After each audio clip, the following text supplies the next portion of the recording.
Assalamualaikum warahmatullahi wabarakatuh. Bismillahirrahmanirrahim. Alhamdulillahirabbil alamin. Wa bihi nasta'inu ala umurid dunya waddin.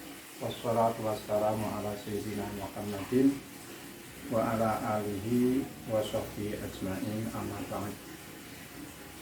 Para mahasiswa yang berbahagia, pada kesempatan ini alhamdulillah kita bisa melanjutkan studi kita, kuliah kita dengan cara daring atau online. Mudah-mudahan pelaksanaan kuliah dengan cara ini tidak mengurangi semangat saudara semuanya dalam belajar atau menempuh perkuliahan. Para mahasiswa yang berbahagia, pada kesempatan ini kita akan membahas topik yang ketiga dari topik-topik inti yang telah tercantum dalam silabus, yaitu pembahasan tentang sejarah nuzulul Quran. Jadi nuzulul Quran itu terdiri dari dua kata, yaitu dari kata nuzul yang artinya singgah atau tiba-tiba di tempat tertentu, atau bermakna turun. Kemudian yang kedua adalah Al-Quran. Dua kata, yaitu isim di sini. Yang pertama adalah isim masdar, kemudian yang kedua Al-Quran. Nuzul disandarkan kepada kata Al-Quran yang dalam tata bahasa Arab disebut dengan tarkib idhofi.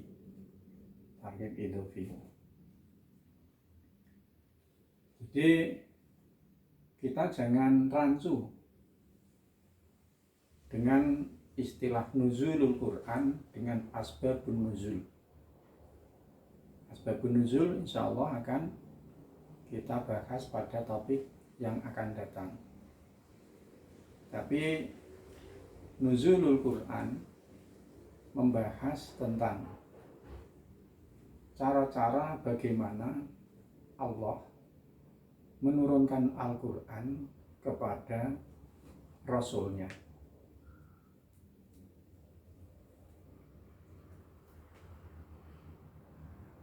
Sejarah nuzulul Quran, bahwa Al-Quran merupakan wahyu yang diturunkan oleh Allah kepada Nabi Muhammad. Ya, ayat-ayat yang pertama diturunkan adalah ayat-ayat dalam surat Al-Alaq 1-5 ayat pada saat Rasulullah sedang berkholwah, sedang menyendiri untuk tahanus atau ta'abud di Gua Hira pada tanggal 17 Ramadan atau tahun ke-41 dari kelahiran Nabi Muhammad SAW.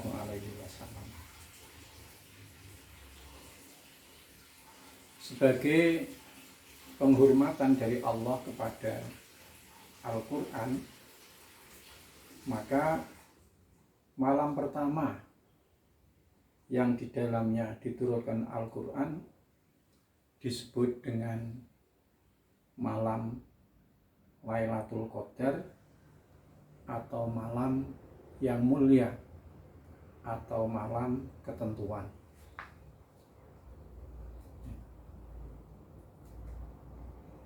Seperti ya Lailatul Qadar itu jatuh pada bulan Ramadan. Jadi tidak ada malam Lailatul Qadar di selain bulan Ramadan. Di bulan Syawal, bulan Dzulhijjah, Dzulqa'dah dan selainnya selain bulan Ramadan itu tidak ada Lailatul Qadar.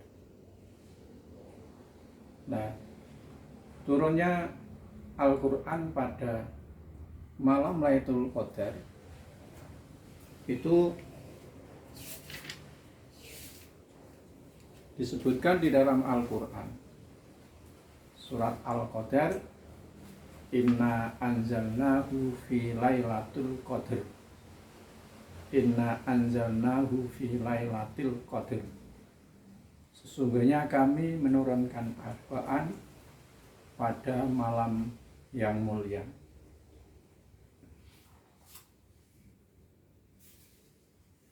Kemudian yang secara eksplisit menyebutkan Al-Quran diturunkan pada bulan Ramadan adalah disebutkan dalam firman Allah surat Al-Baqarah ayat 185 yang berbunyi Syahrul Ramadan alladzi unzila fihil Qur'anu hudan linnasi wa bayyinatin minal huda wal furqan.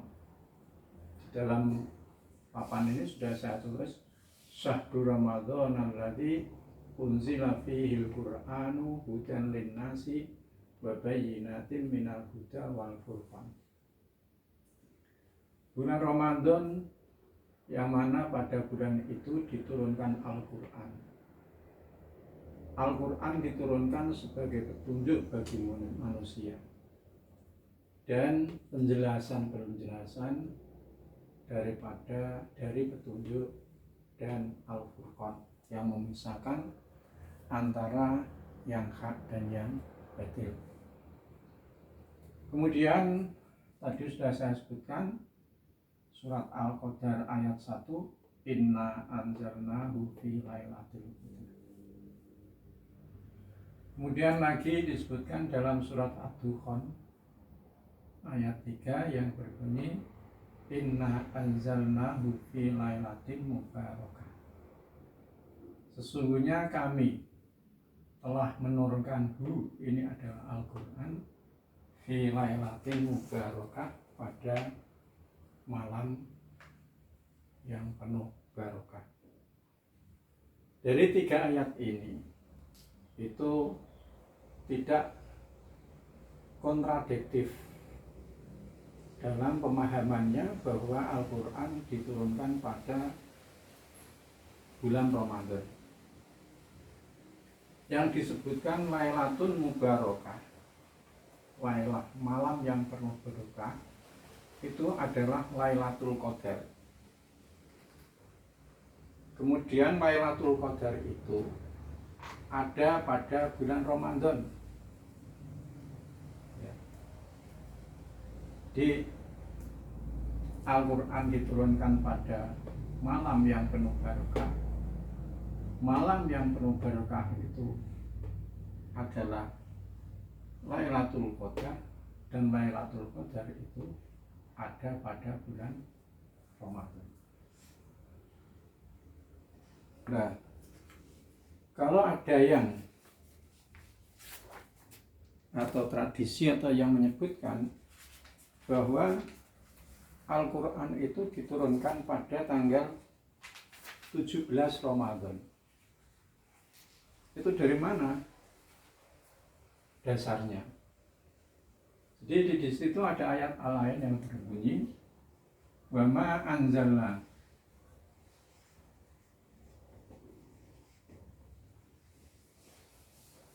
ala abdina yaumal furqani yaumal takol jam'ani.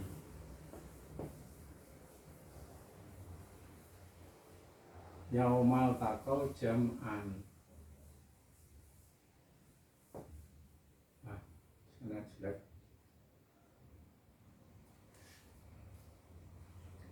Ayat sebelumnya dari aku. In kuntum amantum billahi wa ma anzalna ala abdina yaumal furqani yaumal taqal jam'ani. Jika kamu beriman, kamu semuanya beriman kepada Allah. Wa ma anzalna, dan kitab yang kami turunkan kepada hamba kami. Turunnya itu Yamal Furqan, dari Furqan, hari turunnya Al-Quran adalah Yaumal Taqal Jam'ani, yaitu hari pertemuannya dua kekuatan besar. Maksudnya Yaumal Taqal Jam'ani itu adalah hari terjadinya perang Badar. Ya, dua kekuatan yang sangat besar, walaupun pada saat itu ya, kalau dilihat dari masa sekarang, tentara Islam hanya sekitar 313, kemudian tentara musyrik Mekah itu ada, atau pasukan musyrik Mekah itu ada sekitar 1000. Kalau dilihat dari peperangan sekarang itu ya tidak ada apa-apa, 300 lawan 1000, 300 lebih sedikit. Tapi pada saat itu perang Badar itu sangat bermakna. Karena apa? Seandainya umat Islam itu tidak mendapatkan kemenangan pada perang Badar itu, maka oleh Rasulullah disebutkan ketika berdoa kepada Allah minta diberikan kemenangan, jika dalam peperangan ini kami kalah, niscaya Engkau ya Allah tidak akan disembah di permukaan bumi. Jadi itu sangat menentukan sekali ya, sangat menentukan sekali. Jadi turunnya ayat Al-Quran pada tanggal 17 Ramadan sebagaimana yang sering kita dengar dan kita peringati ya, itu adalah diambil bukan nuzulul Quran secara umum pada bulan Ramadan ini, tapi ada yang ayat lain yang bisa dipahami, yaitu turunnya Al-Quran pada Yaumul Furqan, ada Yaumal Taqal Jam'ani, yaitu malam bertemunya peperangan antara orang Islam dengan orang kafir pada perang Badar pada tanggal 17 Ramadan. Nah, sekarang turunnya Al-Quran secara munajjam, ya, secara munajjam.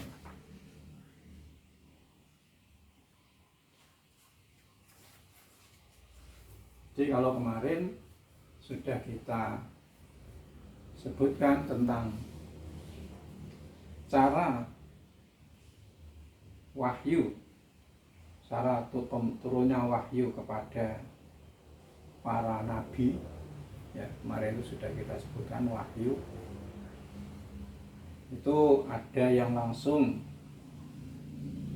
wahyu itu diturunkan langsung kepada jiwa nabi, seperti mimpi yang dialami oleh Nabi Ibrahim ketika diperintahkan untuk menyembelih anaknya. Dalam firman Allah, ini aro, ya, saya sangat mimpi, saya akan menyembelih kamu, bagaimana pendapatmu? Kemudian yang kedua, ada wahyu yang diturunkan oleh Allah kepada nabinya melalui apa itu namanya, dibalik tabir seperti yang dialami oleh Nabi Musa. Kemudian dengan cara melalui malaikat Jibril, ya, dalam bentuknya yang asli maupun dengan bentuknya menyerupai manusia, itu dialami oleh Nabi Muhammad ketika menerima wahyu Al-Quran.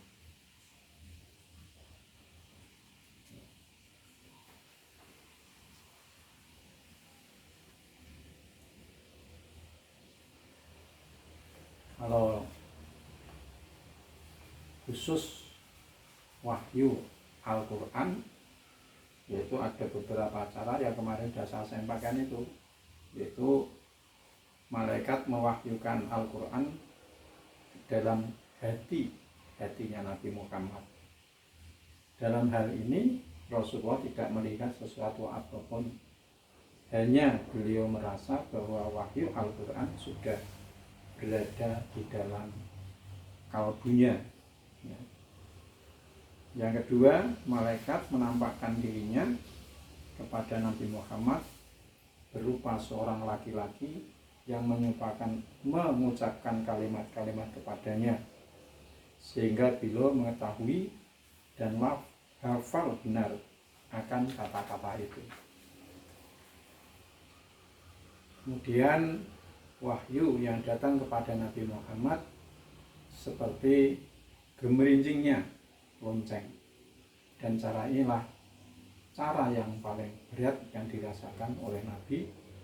Dan yang keempat adalah malaikat menampakkan dirinya kepada Rasulullah tidak berupa seorang laki-laki, namun menampakkan wujudnya yang asli.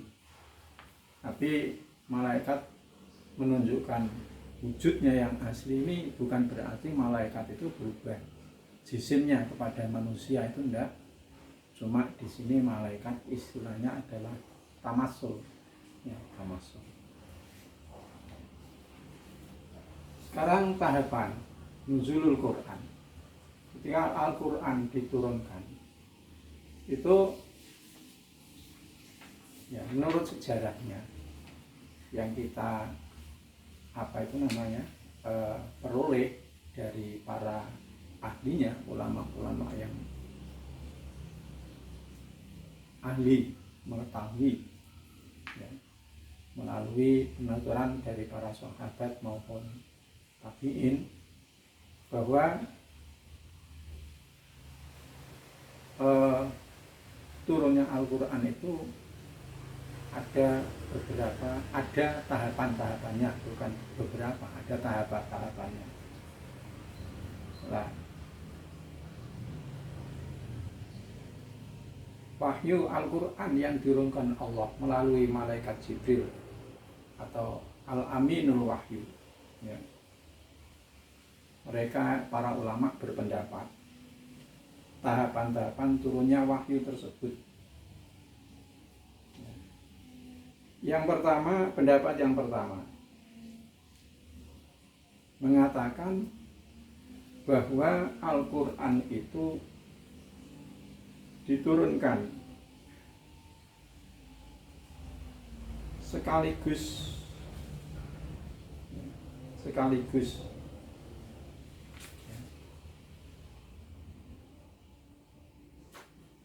ke Baitul Izzah. Baitul Izzah, kesebutan Bait Izzah itu mulia. Baitul Izzah yang berada di langit dunia. Jadi Al-Quran diturunkan, yang tahap pertama itu diturunkan oleh Allah melalui malaikat Jibril, diturunkan oleh Allah ke Baitul Izzah. Nah, kalau kemarin diterima pertama sebelum sampaikan kepada Nabi Muhammad, malaikat Jibril menerimanya dengan bahasa lafalnya yang khusus, ya. bahasa Al-Quran, bahasa Allah yang khusus. Ya. Yang ini didasarkan atas firman Allah seperti ayat yang saya tuliskan yang pertama ini. Syahrul Ramadhan alladzi unzila fihil Qur'an. Unzila, pada malam bulan Ramadan, malam yang dalam bulan itu diturunkan Al-Quran. Mengapa kita bisa menyebutkan bahwa itu ada diturunkan sekali? Dari Allah ke Baitul Izzah di Sama'id dunia, langit dunia, itu diturunkan secara global, secara apa itu namanya, mujmal, jumlah, secara jumlah. Sebab ahli takbir, ahli bahasa Arab itu membedakan antara kata-kata tanzil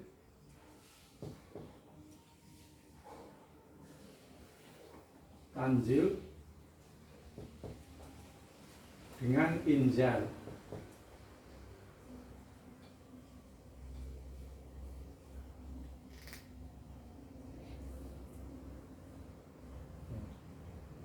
Kalau anzala yunzilu inzalan, masdarnya anzala, berarti anzala. Kalau di situ menggunakan kata anzala, itu di sini mempunyai arti lebih umum. Artinya diturunkan secara jumlah. Al-Quran diturunkan secara jumlah global dalam bulan Ramadan itu. Kemudian inna anzalnahu fi lailatul qadar, ini juga menggunakan anzala dimandi anzala yunzilu inzala. Jadi pada ayat ini menunjukkan bahwa Al-Quran diturunkan pada bulan Ramadan, bulan yang penuh barokah, pada malam Lailatul Qadar, itu adalah diturunkan secara jumlah, ya, secara bulan. Kemudian turunnya Al-Quran secara dari Allah kepada Baitul Izzah, ya, Baitul Izzah secara jumlah, dari Baitul Izzah yang terletak di sama dunia, langit dunia, kepada Rasulullah itu diturunkan secara munajjam atau tamjim, artinya berangsur-angsur. Nuzulul Quran munajjaman. Nah, dari mana kita tahu bahwa Al-Quran itu mulai dari Baitul Izzah diturunkan kepada Nabi Muhammad melalui malaikat Jibril itu secara berangsur-angsur, yaitu dari firman Allah, wa innahu latanzilu rabbil alamin nazala bihi ruhul amin ala qalbika litakuna minal mundirin bilisanin arabiyyin mubin. Wa innahu latanzil, sesungguhnya Al-Quran itu merupakan tanzil, Quran, kitab, Rabbil Alamin. Lamnya ini disebut lam ibtidah, sungguh. Nah, Quran itu tanzil Rabbil Alamin. Di sini menggunakan kata-kata tanzil, kemudian nazala bihir ruhul amin. Ya. Kemudian Al-Quran itu diturunkan melalui malaikat Ruhul Amin yaitu malaikat Jibril. Jadi di sini yang menunjukkan Al-Quran, menurunkan Al-Quran, oleh Al-Quran diturunkan melalui malaikat Jibril itu dengan menggunakan kata tanzil. Jadi ahli bahasa itu membedakan. Kalau anzala yang masdarnya inzal, anzala, ini turunnya Al-Quran secara jumlah. Kemudian kalau anzala yunzilu, tanzil, anzala yunzilu inzalan. Kalau menggunakan tanzil, tanzil seperti ini. Nah, ini adalah bahwa Al-Quran itu diturunkan secara berangsur-angsur. Dari mana? Sebab di sini disebutkan nazala bihi ruhul amin. Sehingga tanzil itu punya arti sama-sama Al-Quran itu diturunkan, tapi dengan menggunakan tanzil di sini menunjukkan mereka dipahami bahwa Al-Quran itu diturunkan secara berangsur-angsur, ya, melalui malaikat Jibril, ala qalbika litakuna minal mundirin, pada hati kamu supaya kamu termasuk orang-orang yang memberikan peringatan.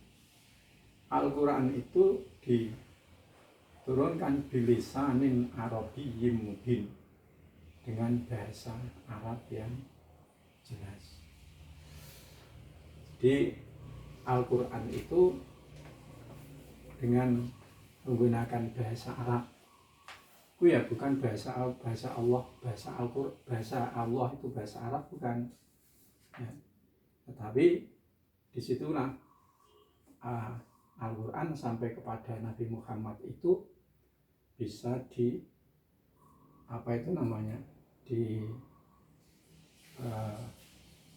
ketahui, dipahamkan dengan bahasa Al-Quran. Bilisanin arabiyyin, di ala qalbika, langsung, walaupun malaikat Jibril, tapi Rasulullah di dalam hatinya itu ya memahaminya dengan bahasa Arab, itu bahasa Allah, bahasa Al-Quran, bahasa Allah, bahasa Al-Quran. Kemudian lagi, ya. Jadi kalau ini anzala, kalau ini nazala, mandinya. Cek.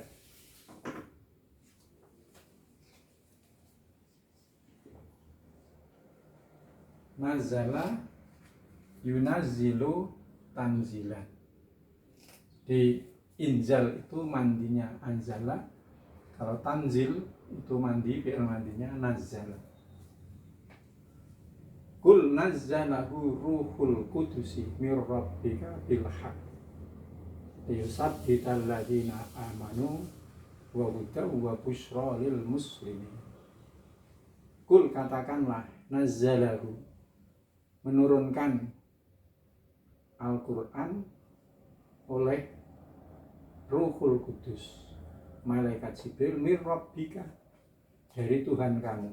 Nah, ini menunjukkan bahwa Al-Quran itu diturunkan melalui malaikat Jibril untuk menunjukkan tentang keagungan Allah, keagungan Al-Quran ditunjukkan kepada para malaikat Allah tentang keagungan Al-Quran.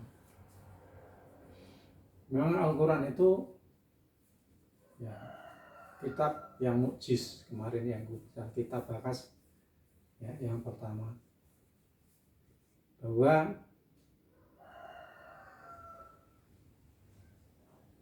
diturunkannya pada bulan Ramadan. Bulan Ramadan menjadi bulan yang mulia. diturunkan pada malam Lailatul Qadar.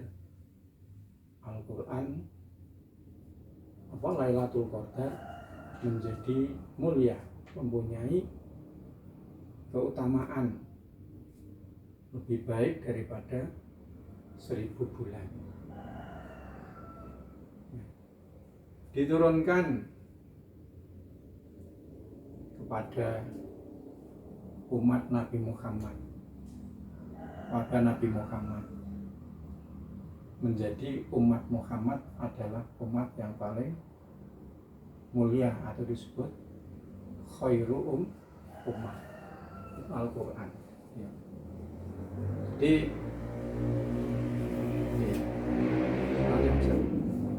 Jadi Al-Quran tahap yang pertama, menurut pendapat yang pertama, bahwa Al-Quran itu diturunkan ke Baitul Izzah yang ada di langit dunia. Jadi berdasarkan firman Allah tadi, Syahrul Ramadan alladzi unzila fihil Quran. Tahap yang kedua yaitu Al-Quran diturunkan dari Baitul Izzah dengan perantaraan malaikat Jibril pada Rasulullah.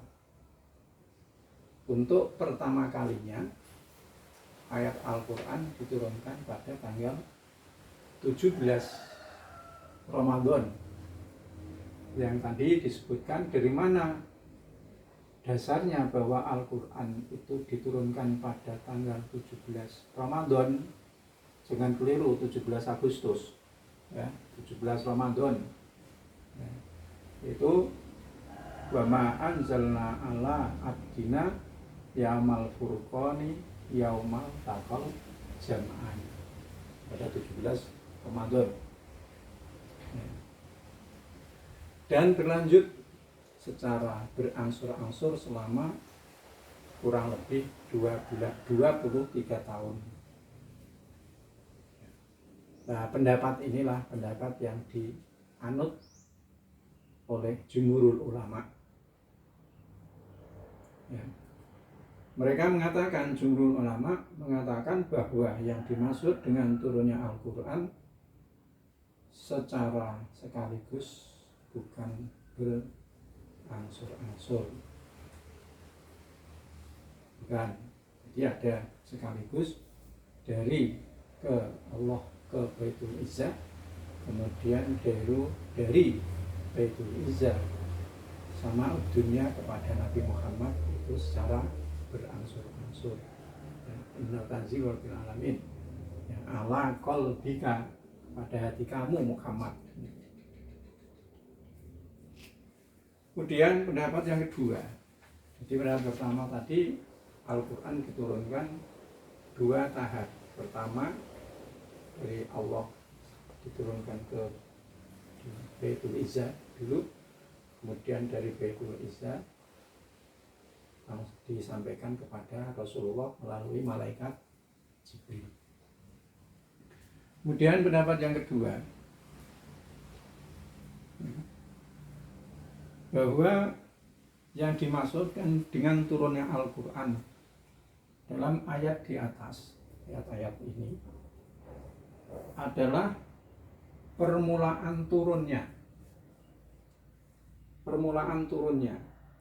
langsung dari Allah melalui malaikat Jibril kepada Rasulullah. Jadi Syahrul Ramadan alladzi unzila fil Quran inna anzalnahu dan sebagainya, ayat-ayat ini untuk pendapat yang kedua bahwa ayat-ayat ini menunjukkan tentang permulaan turunnya. Jadi turunnya itu pada bulan Ramadan ya. Turunnya Al-Quran langsung melalui malaikat Jibril ya, kepada Rasulullah pada malam Lailatul Qadar, kemudian berlanjut secara berangsur-angsur. Jadi pendapat yang kedua itu langsung ya. Kalau pendapat yang pertama tadi ke Baitul Izzah dulu, ini langsung.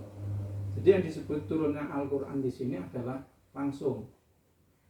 pada bulan Ramadan itu, ini contoh saja, langsung kepada Nabi Muhammad. Nah, ini secara berangsur-angsur melalui malaikat Jibril. Jadi tidak ada singgah dulu di Baitul Izzah, itu tidak ada menurut pendapat yang kedua.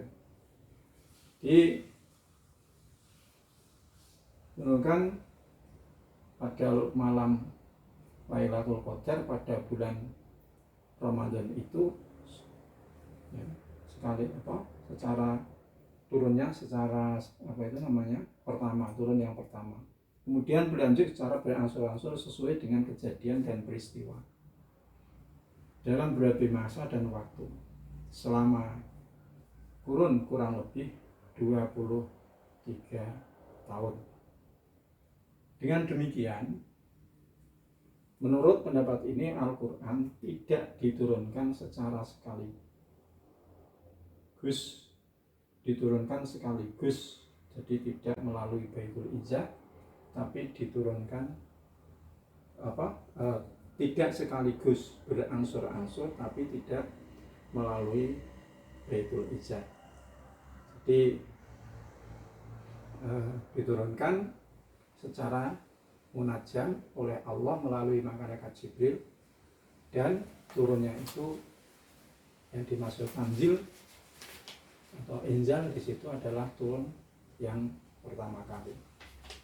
Dari dua pendapat ini, yang kuat adalah pendapat yang pertama. Di menganalisis dari ayat, kemudian melihat dari ahli bahasa, mengurai bahwa di situ kata-kata dari nazala itu bisa menjadi anzala yunzilu inzalan, yang telah dianalisis. Anzala itu mengikuti turunnya Al-Quran secara langsung. Kemudian kalau tanzil dari kata-kata nazala, di sini jelas wa innahu latanzilu rabbil alamin nazala bihi ruhul amin ala qalbika litakuna minal mundirin. Dan kata-kata tanzil ini bahwa turunnya Al-Quran itu secara berangsur-angsur. Jadi di sini satu secara global, kemudian ini secara berangsur-angsur dari Baitul Izzah kepada Rasulullah melalui malaikat Jibril. Kemudian apa sih hikmahnya Al-Quran itu diturunkan secara munajam atau berangsur-angsur? Yang pertama adalah untuk meneguhkan hati Nabi Muhammad dalam menghadapi segala tantangan dan ancaman dari kaum musyrikin. Di dalam Al-Quran disebutkan walaqad kudzibat rusulun min qablika fasabaru ala ma kudzibu wa udhu hatta atahum nasruna. Jadi para nabi yang terdahulu itu mereka disakitkan, didustakan oleh umat-umatnya. Mereka bersabar atas pendustaan mereka itu kepada nabinya. Dan para rasul itu pun sebelum kamu Muhammad juga disakitkan, ya. Sehingga datanglah pertolongan kami kepada mereka. Di situ untuk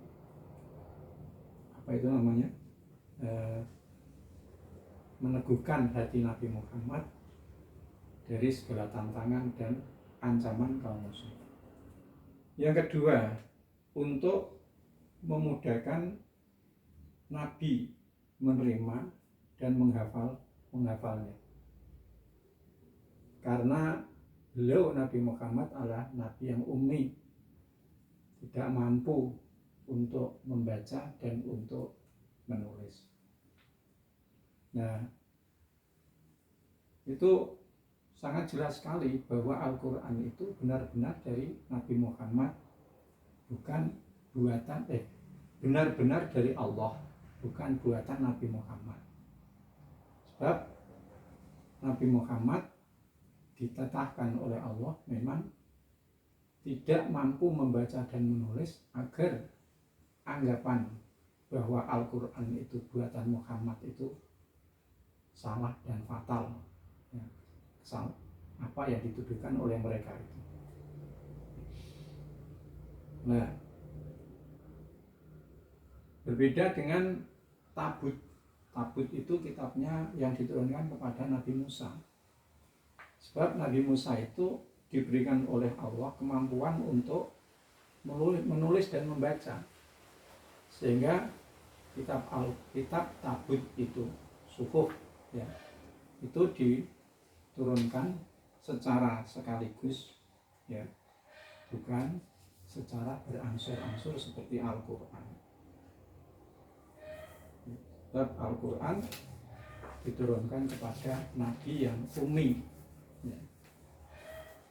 Kemudian sebagai tahapan tasrek hukum samawiyah, hukum samawi, di hukum samawi itu punya tahapan-tahapan, ya, seperti ada diharamkannya khamr, itu tidak sekaligus, tapi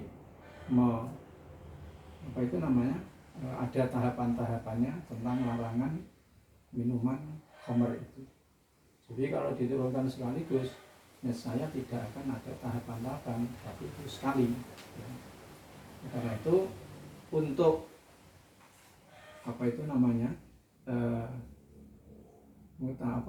Al-Quran diturunkan secara munajam itu sebagai tahapan tasrek, ya, hukum samawi. Kemudian, ya, agar mudah dimengerti, diamalkan segala isinya. Jadi secara bertahap. Kemudian bermacam-macam ayat Al-Quran, ya, yang di situ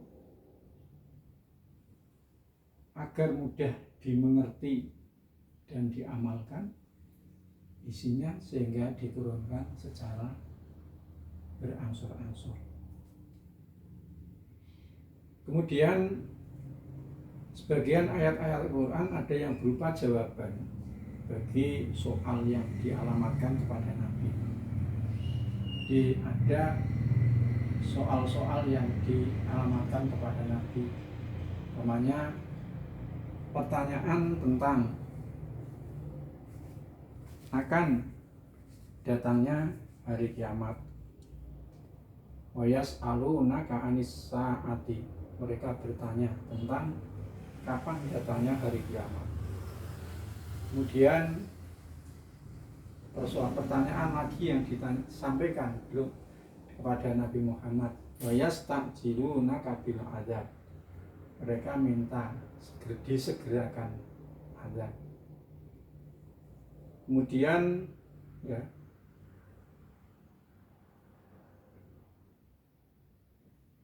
ayat Al-Quran, wala ya'tunaka bimasalin illa ji'naka bil haqqi wa ahsana tafsira, ya. Itu menunjukkan bahwa ayat Al-Quran diturunkan secara berangsur-angsur itu diantara hikmahnya adalah untuk memberikan masal, dan masal itu disampaikan dengan betul dan penafsiran yang paling bagus. Kemudian lagi sebagai bukti bahwa Tuhan menurunkan wahyu adalah Tuhan yang maha bijaksana, hakim. Kemudian sebagian ayat Al-Quran ada yang nasikh dan mansukh menurut sebagian ulama yang berpendapat bahwa ada ayat-ayat Al-Quran yang nasikh dan ada yang dimansukh. Kemudian untuk membekali kaum muslimin dengan segala kesabaran dan keyakinan.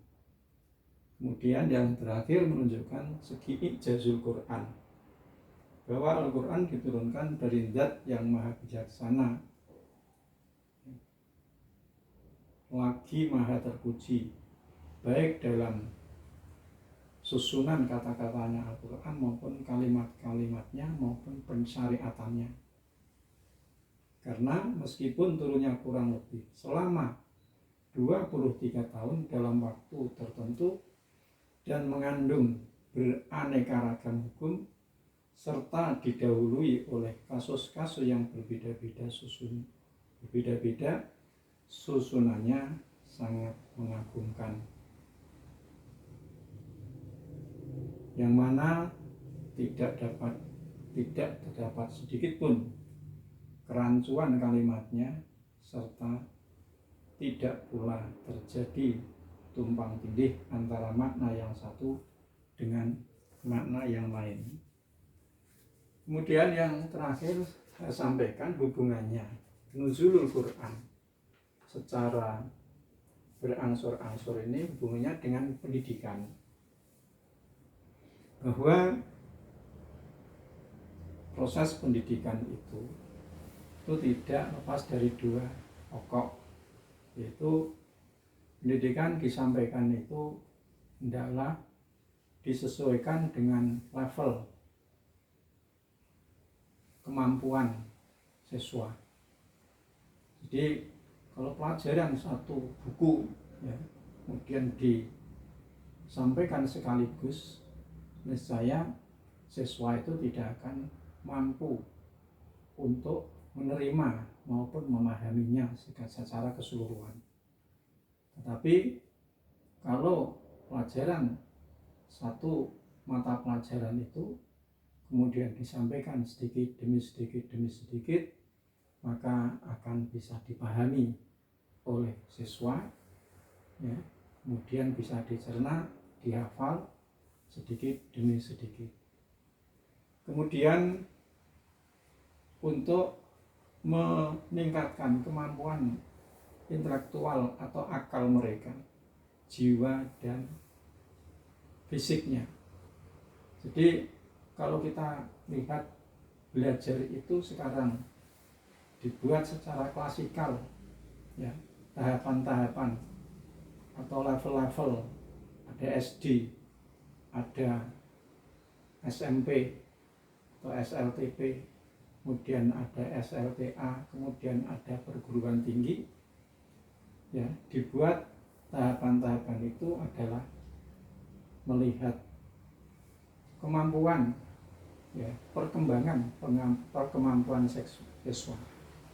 Sebab tidak mungkin pelajaran di SMA disampaikan untuk tahap level SD, atau sebaliknya pelajaran SD disampaikan untuk tingkat mahasiswa.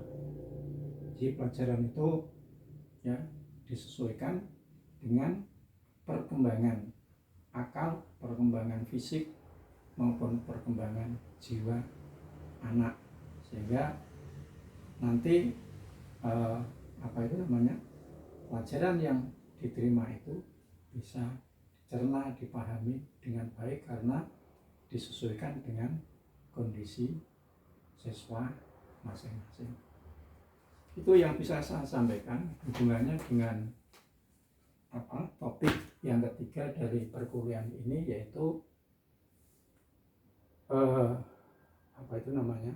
tentang nuzulul Quran atau sejarah nuzulul Quran.